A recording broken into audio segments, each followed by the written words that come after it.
Once upon a time, on a beautiful Sunday morning in the busy city, there lived a man named Jide, clothed in his well-tailored attire, admiring himself before a mirror in his magnificent home.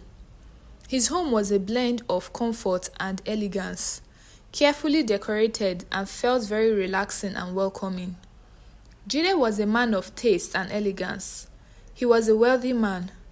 He was done dressing up and was now ready for Sunday service, as he was a pastor and the founder of House of Mercy Christian Center. Jide took his Bible and other important materials, went downstairs to his modern SUV and drove off to church. The House of Mercy Christian Center stood very tall in the city. It was a massive structure that always got the attention of people. It was fully air-conditioned and cozy. The church was the talk of town, as many prominent figures were active members. Jide got out of his SUV and went straight to his office, where he usually prepared for the service of the day, said a short prayer and went out to begin the Sunday service. The church was filled to the brim, to the extent that many people joined the service outside of the church hall with a big screen displaying all that was happening inside of the church. Jide's sermons always centered on tithing and offerings. The preaching was power-filled, and he called on church members to come and sow a seed of faith in order to unlock God's favors and blessings. He never failed to mention that God loves a cheerful giver. Because he had so many prominent and rich figures, many of them came out and gave millions to the church. The congregation clapped thunderously, which even encouraged more and more people to come out to sow their seeds. The lower income earners among the congregation were not left out, because Pastor Jed encouraged them to give their widow's mite, clearly referencing the story of the widow who gave her all in the Bible. He told his members to challenge God and see how their lives would turn around. The amount of money which was sold on that particular Sunday alone ran into hundreds of millions. Many people even went as far as giving more than they had. Some gave out their cars and other tangible assets like houses. The church was power-filled, and after service, everyone greeted and congratulated themselves for having received God's blessings in their lives and couldn't wait for it to manifest. Some minutes later, after the crowd had reduced and most people had gone back to their various homes, Pastor Jed went back into his office, feeling elated with smiles all over his face for a successful seed sowing. He was all smiles as he remembered the amount of money that was made from just that Sunday alone. Then he drifted away in thoughts as he remembered his humble beginnings, when he was still in his village, toiling day and night, yet nothing to show for it. He was also a pastor then, but a very poor one. He worked so hard, but could barely feed. He was brought back to reality by the ring of his phone. He picked, and it was Mr. Thomas, who was at the other end of the line. "Pastor, good morning. I traveled to Enugu for business, so I wasn't able to attend the seed sowing service," said Mr. Thomas. Pastor Jed acknowledged that he was surprised not to have seen him at the service and wondered what was wrong. Mr. Thomas made it clear that his absence would deter him from sowing his own seed, as he could not afford to miss out on the blessings. He asked Pastor Jed for his account details and sowed his own seed of 15 million naira. Many other members who were not also present sowed their own seed by sending money into the account of the church, because Pastor Jed told them that whoever failed to sow a seed, no matter their status in life, would miss out on heavenly blessings and even miss out on heaven itself. So that fear pushed most of the congregation to sow a seed. Even those who didn't have had to borrow. Among the congregation who had attended the seed sowing service was a woman named Stella and her husband Ben. As they got home from church that Sunday, they spoke about how they were touched by Pastor Jid's preaching and how they were moved to also sow a seed. Stella and Ben had just moved into the city about a month ago, but had been married for 3 years. They were good Christians, so immediately they settled into the city, They asked around for a Bible-believing church, and they were directed to the House of Mercy Christian Center. This was their third time attending it, and they began making new friends among the other members. In fact, Stella was invited to join the choir because she had such a melodious voice. Whenever she sang, everyone turned around to see who it was. She sounded angelic. She soon after joined the choir and even became the lead singer because of how good she was. Of course, as the lead singer, she became popular in church and soon after became one of the church leaders who held special meetings with Pastor Jed. One day, her friend Chika, also a member of the House of Mercy Christian Center, visited her and asked her how she was comfortable being childless and she wasn't doing anything about it to change the situation.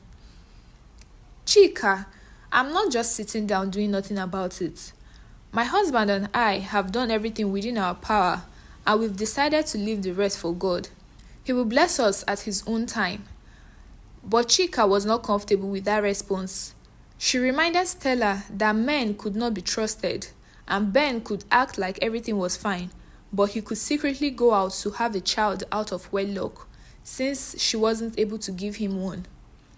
She told Stella that she was also in her situation in the past, where she had no children, but Pastor Jed came to her rescue by doing some special prayers on her, and she began having children of her own. Chika was childless for 4 years, but the moment Pastor Jed laid hands on her, she began having children. Now she has 4 children.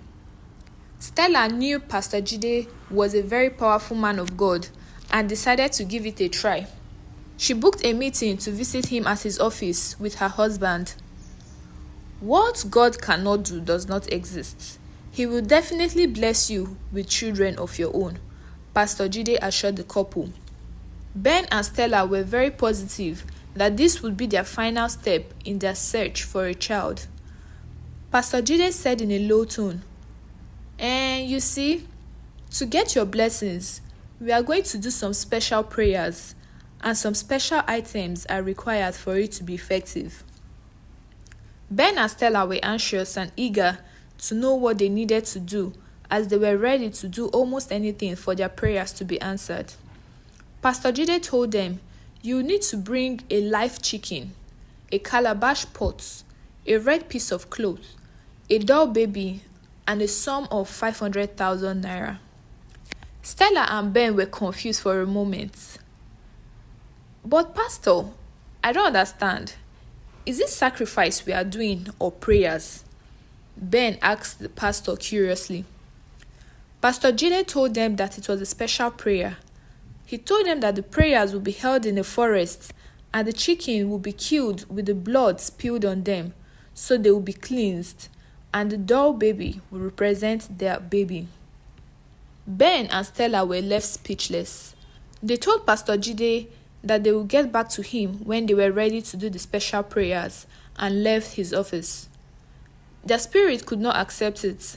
They knew something was fishy, as all what they were told screamed evil rituals and sacrifice. Stella told Chika what Pastor Jed told them, and Chika agreed that that was how her own special prayers went too, revealing that she and her husband wore white clothes and knelt down in a forest where prayers were said over them in an unknown language, and the chicken was sacrificed on their head. She claimed to also not have been comfortable with the whole process, but being that it was coming from Pastor Jed, she did it without hesitating, because she never believed Pastor Jed could lead her astray. She mentioned that he was like a god to her. Ben and Stella were spiritually strong. Ben had a revelation through his dream that Pastor Jed wasn't who he claimed to be. When he woke up, he told his wife about the dream he had, and they both agreed to avoid going back to him for any special prayers. The next Sunday in church, Pastor Jed's sermon was centered on his life and how God changed his story from grass to grace. He mentioned that he was a pastor in his village in Ekiti for many years, but things were not going well for him. But God changed his story when he came to Lagos just 10 months ago. He mentioned that he was a pastor in his village in Ekiti for many years, but things were not going well for him. But God changed his story when he came to Lagos just 10 months ago. The congregation was surprised and gave a thunderous clap. They were also hoping on God to bless them the way he had blessed Pastor Jed. In less than a year, God blessed Pastor this much. Some made side comments. Stella and her husband looked at themselves shockingly. Acquiring this much wealth in such a short period of time is questionable, don't you think? Ben whispered to his wife. In the next meeting involving the church leaders, which included Stella, and which was usually held at the corner of the church, Pastor Jed was speaking and suggesting ways in which the church could grow and how to cater for their members. Stella, who was usually attentive at the meeting, was distracted this time around. She couldn't see Pastor Jed the same way again because she knew something was off about him. Out of curiosity, she took excuse from the meeting, saying she needed to use the bathroom, and snuck into Pastor Jed's office and was searching through every cabinet just to see what she could lay her hands on, as she suspected that there was something that he was hiding. While searching, she saw a door and remembered that the church members always rumored that that was Pastor's special office, where he did his prayers and nobody was allowed to enter there because it was sacred. Curiosity got the better of her and she went to open the door, and it was unlocked. It was a dark and cold room that had a strong and offensive odor. She used the torch from her phone to see what was in the room, and what she saw almost made her faint. There were dead bodies and other unfathomable things in there. At that moment, Pastor Jed barged into his office furiously. "What are you doing in my office, Stella?" He asked her, but she couldn't talk. She just kept stammering. He tried locking her in the office, but she screamed, so in order not to attract the attention of the others in the church, he let her go and she ran for her life. Pastor Jed was sweating and panting, thinking of his next course of action. He came out to meet the others who had witnessed Stella running like she had seen a ghost. They asked him what was wrong with her, but he dismissed them, saying it was nothing serious, that she had just seen a rat and she was scared of rodents. He immediately ended the meeting with them and asked them to leave the church premises. He usually locked the door to his secret room.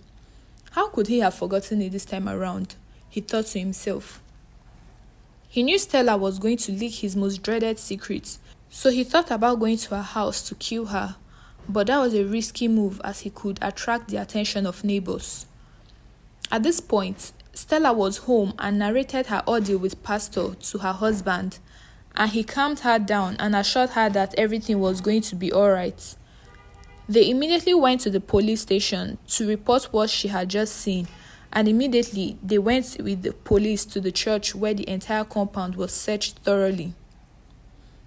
The police found so many incriminating evidence against Pastor Jed, like the dead bodies and scores of people, charms, and an evil altar where he usually drew his powers from, but he was nowhere to be found in the church premises. Some police officers were immediately sent to Pastor Jed's home to look for him, where they found him packing a bag. He was about to abscond. So they arrested him without any delay and took him to the station where he confessed all his atrocities. How he sacrificed his members to renew his covenant with the evil world so he could keep performing miracles and amassing wealth. The news of the once powerful man of God, Pastor Jed, was all over the news, all around the nation, informing people to be careful in who they call their spiritual leaders.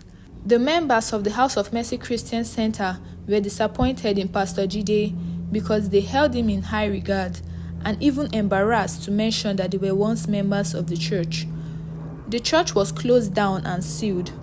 Pastor Jed also paid dearly for his actions, while Stella was commended for her bravery and for having revealed the truth of the mystery of Pastor Jed. I hope you enjoyed watching this video. Please don't forget to give it a big thumbs up, comment, subscribe, and turn on your post notification to get notified when next I post a new video. Bye!